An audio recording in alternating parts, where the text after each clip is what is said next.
Hey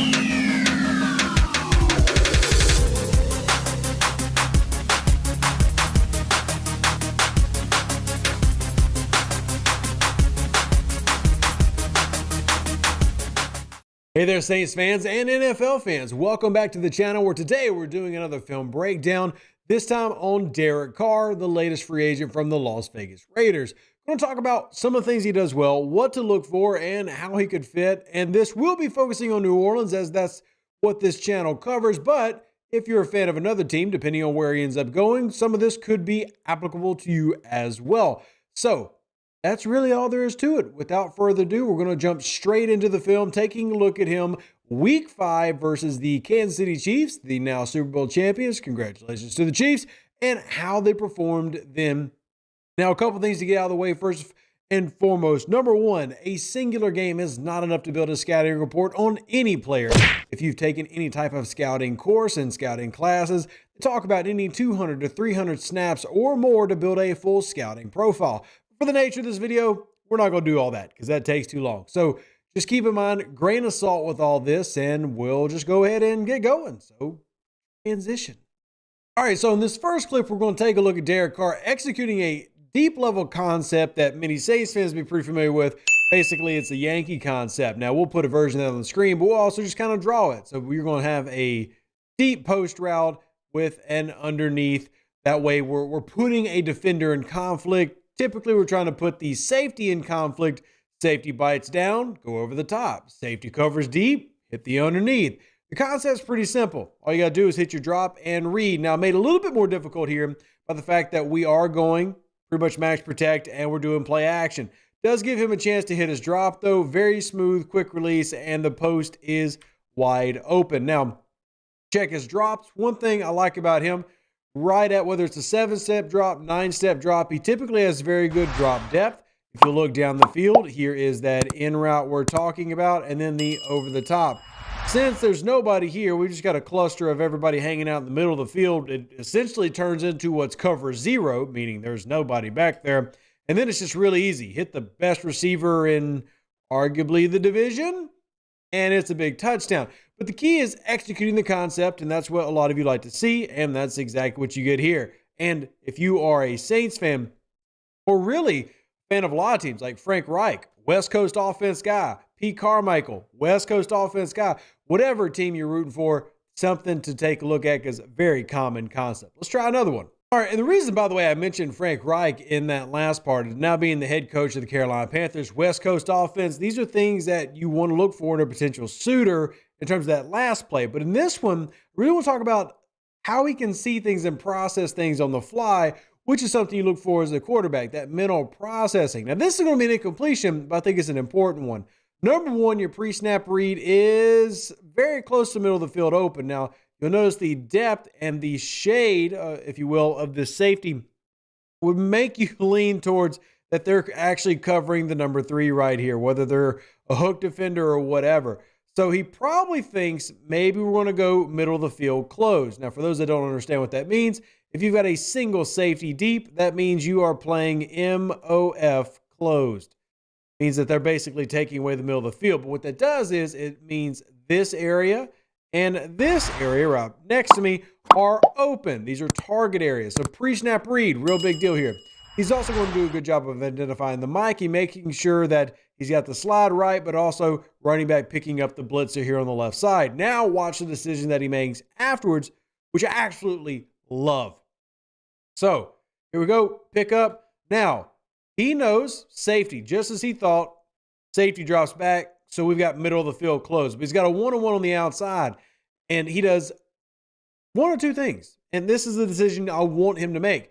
You either put the ball in a position that only your guy can catch it, which is what he's going to do. And if he can't catch it, you put it in a place where maybe you draw a pass interference.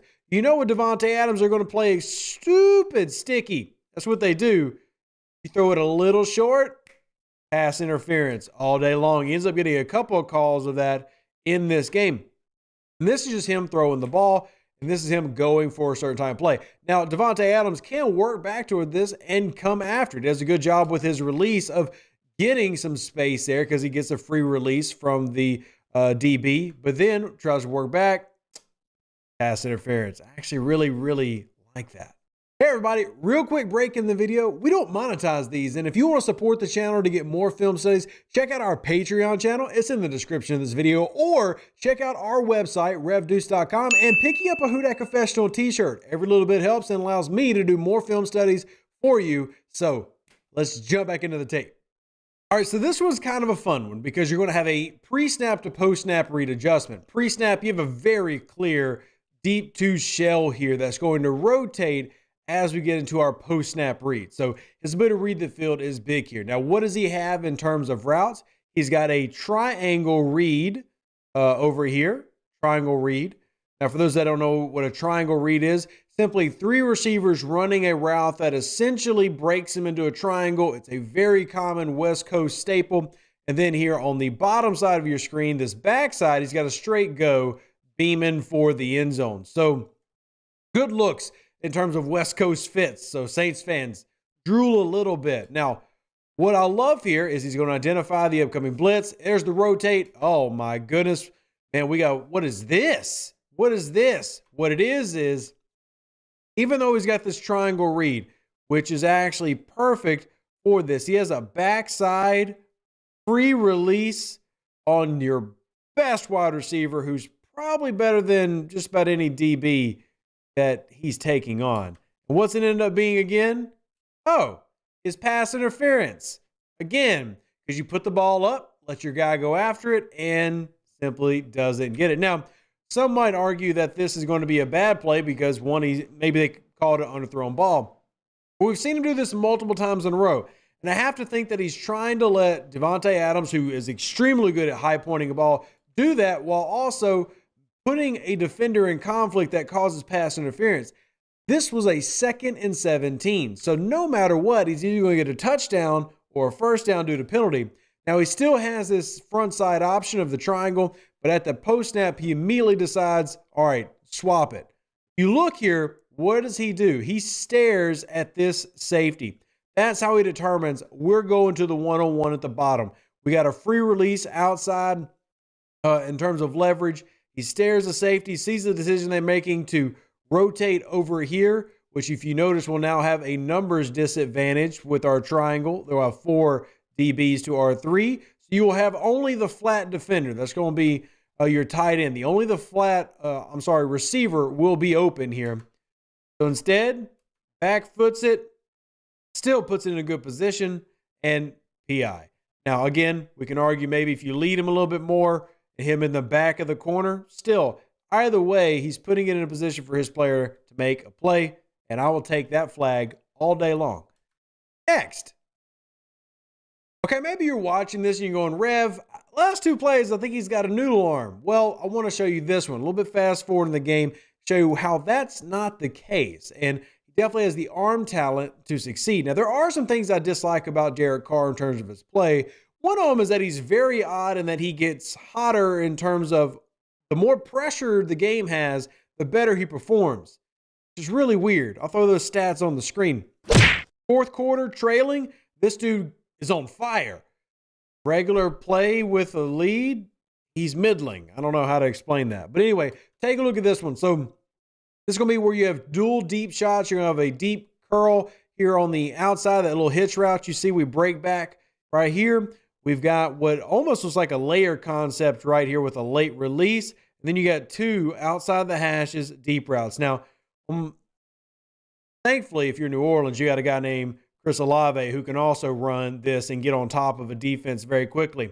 Look at the arm talent here. Here's Derek Carr releasing in the 45, and that ball is going to get called right before the goal line.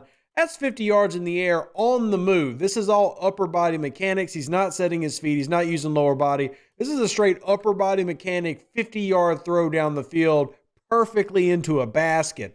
So arm talent's not Derek Carr's issue. Derek Carr's issue is consistency a lot in the NFL level. There's a reason he's made several Pro Bowls, and he's still young. He has a lot of talent, but he doesn't always translate that talent onto the field. And then there's the argument that a lot of people have made that the offensive coordinators and offensive minds he's had have not necessarily been the best. But if that's the case, I'm not exactly going to argue how Pete Carmichael's been performing should make you very confident. But this shows you the arm is not an issue. Definitely has the arm talent to, out of a scramble drill, throw it 50 yards with a flick of the wrist. That's an NFL arm. That's an NFL touchdown. That's gorgeous. But next play. Now, you hear a lot of people talk about, well, throwing with anticipation. What does that mean, and what's an example of it? And does Derek Carr display that? I think he has displayed that several times in his career. And in fact, it's really hard to argue that Derek Carr is not the prototypical West Coast quarterback. And one of the very, very common defenses a West Coast quarterback will face, well, not only cover 3, which is pretty common, but Tampa 2. Lots of Tampa 2. You're going to find that here. Now, I'm going to run it first, and we're going to talk about why this is such an important play when it comes to throwing with anticipation. So you can identify Tampa 2 real quick, by the way. Look at the coverage. 1, 2, 3, 4, down low. We've got our middle linebacker has dropped into what's called the hole, and then you've got your deep 2. This is Tampa 2. If you didn't know what Tampa 2 looks like, well, there it is on your screen. But beam it, throw it into the hole. First down throw, get you about 9 yards. Beautiful. Now, what is anticipation? Look at when he throws this throw. Pre-snap read, he immediately is reading too deep. He confirms that right now. Look at where his eyes are. He's reading this middle linebacker, the drop. He's reading this conflict defender, sees the deep safeties. He knows it's cover 2, so he's throwing to a spot as the break's happening. His receiver's not looking for the ball, throws it exactly where it needs to go. This is throwing with anticipation. Same thing. Look at the read of his eyes here from this side of the field. See, what are we checking? We check the linebacker. We check the safeties first. Then we move to that linebacker, that conflict defender, throw it to a spot. Perfection. All right, so just in case you're worried that anticipation throw was a fluke versus Tampa 2, same thing here. Now they're going to have a pre-snap adjustment. He sees the same thing. Same thing as last time. Makes the same throw, same play. Now, what I mean is it's a little bit different is, watch this. Starts off as a single look. Watch this rotation come at the top of the screen. As soon as he gets back into the gun, watch. They're going to rotate back. They're trying to add some pre-snap movement. They're trying to confuse Carr's ability to read their coverage. But at the snap, it's basically clear. We just jumped right back into Tampa 2. And what is he doing? He's already cocking and throwing the ball based on the coverage. He knows his routes. Where is he going? Right there. Perfect. Need Renfrow to not go down to a knee, just catch that ball and move. But again, throwing with anticipation, reading defenses pre-snap, post-snap, that was a good job. All right, so we're going to wrap it up here with throwing with touch. It's something that gets talked about all the time, but what does that even mean? This is what throwing with touch looks like. Hits his drop, changes his arm angle to be a little bit different than I would expect. And Devontae Adams, sadly, is not able to get both feet down here, but this is throwing with touch. Adjusting your arm angle, adjusting the speed to the throw, the loft to the throw, and putting it in a spot on a zone between defenders, which is exactly what he ends up doing right here. See, they're going to drop back into 5 short here, right here. We're going to have this 3 deep shell because I'm playing cover 3, but I'm not even paying attention to the defense. I'm talking about this soft spot that he's aiming for right here. Touch is perfect. Now you just got to get your receiver to get his feet down. Devontae's not able to, which would have been very critical here. They lose this game kind of based on this throw, but the touch is a really nice job. And look at the difference in the arm angle. He's doing all hand, all wrist. He's not really following through with it. It's just a quick little touch pass. Perfect. Just isn't able to complete the play because of that's how it goes sometimes. But you like to see it.